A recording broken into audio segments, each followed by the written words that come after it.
All right, so you want to hear my Michael J. Fox story now? Yeah. And you know, we jumped right into talking about football, but you told me, like, you text me, like, this is awesome, this is great. I'll tell you Monday. Well, we didn't have a show yesterday. Yeah. So I want to hear about it. All right. So, I mean, special, like top 5 moment of my life, really, right? One of those where you don't even realize or think about how special it is until it happens. And you're like, I didn't think meeting this person would be this instrumental and like shake me to the core quite to this capacity, right? But go to Nobu in New York City, Nobu 57. It's a spot me and my wife like to go to from time to time. We're sitting there. We get in a booth. They always take care of us, right? I'm in the booth. Behind me in the booth, at times, like, it's like shaking a little bit, the booth, and I'm like a little bit like, what is going on behind me, right? There's every now and then a little bit of a ruckus where I'm like, is there a kid behind me? And I'm kind of like looking at my wife and whatever, and we're just looking. A few more minutes go by. It's, a little moving weird again, and I'm just like, man, what is up? And I go to my wife. I go, should we sit on the other side? Like, is everything cool?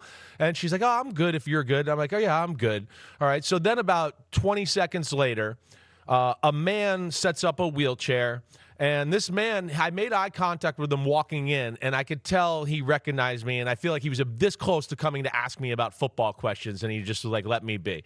But nonetheless, does that. I'm not really paying attention. He walks away with the man in the wheelchair, and my wife goes, oh, my God. She goes, I think that was Michael J. Fox. Now, they've walked away, but me.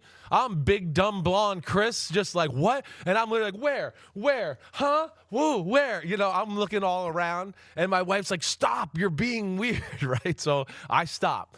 Yeah. Time goes by for a few minutes, about an hour later, now they're getting ready. The table behind us is going to get ready to leave.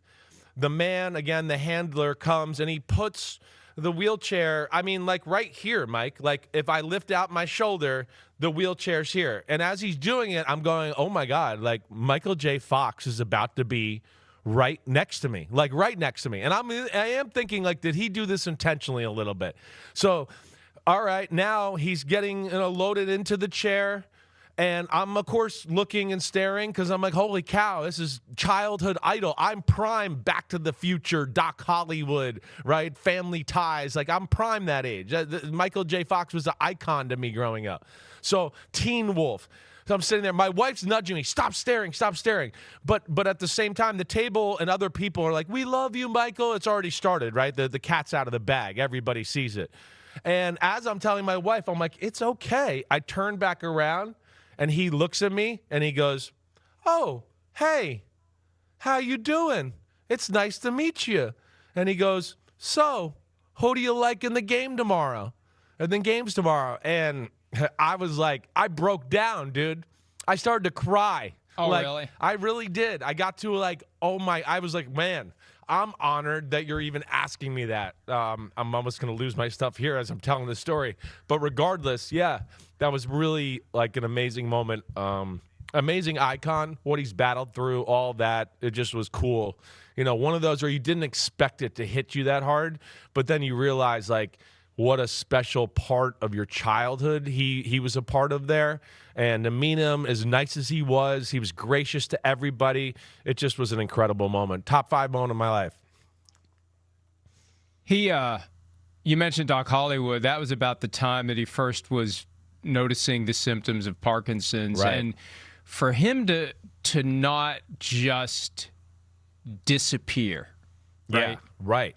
Because I think most of us, if we suddenly, if you have a public life, and it doesn't get more public than it was for Michael J. Fox in the 80s and the early 90s, if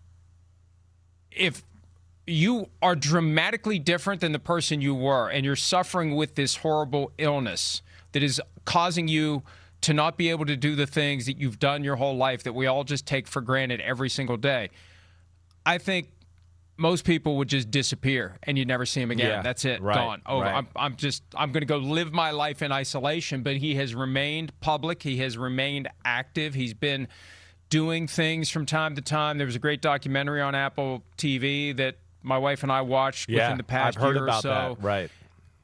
And yeah, hey, I mean, I'm older than you, but I still remember the night we went to see Back to the Future for the first time. It was back in theaters. This during football season, and my wife and I hadn't been to the movies forever. Right. I mean, 6, 7, 8 years. And the Springsteen movie was out. And I really wanted to see the Springsteen movie. But Back to the Future was in the theater. Right. And it's been 40 years. Right. And I said, Springsteen can wait. Yeah. We'll watch it later. And I still haven't seen it. I was like, it's on Hulu now. We'll watch it later. As bad as I wanted to see it, I wanted to go back and have that experience again, because that was one of those nights where it's just I didn't know anything about the movie. And yeah, he was awesome. He was awesome in Family Ties. He's awesome in everything he's done. Secret of My Success, underrated Michael J. Fox movie, which is usually streaming somewhere somehow. So anyway, that was great. That's great. It was amazing. Now, I'm curious, if it's a top 5 moment in your life, I'm curious what the other 4 are and who's going to get pissed off that they're not in it. I'm not sure. You're right. I got to think about that. I got to recalibrate a little bit. I mean, the day I got married to my beautiful wife, 2 of those, the kids being married, that's up there for sure. That's 3. All right. That's 3. You got 1 left. Maybe Dad winning the Super Bowl, right? That might have been, even though I was young, that still was a special day that I can remember like it was yesterday. All right. Brother and sister being born. See you later. We've had better. But yeah, it was. And one thing he made clear is how much he was disappointed. Michael J. Fox likes the Bears, and he likes Caleb Williams, and he really wanted to see them in the NFC Championship game. That was one thing he made very clear to me after he asked me about the football games. But, yeah, legend right there, Michael J. Fox.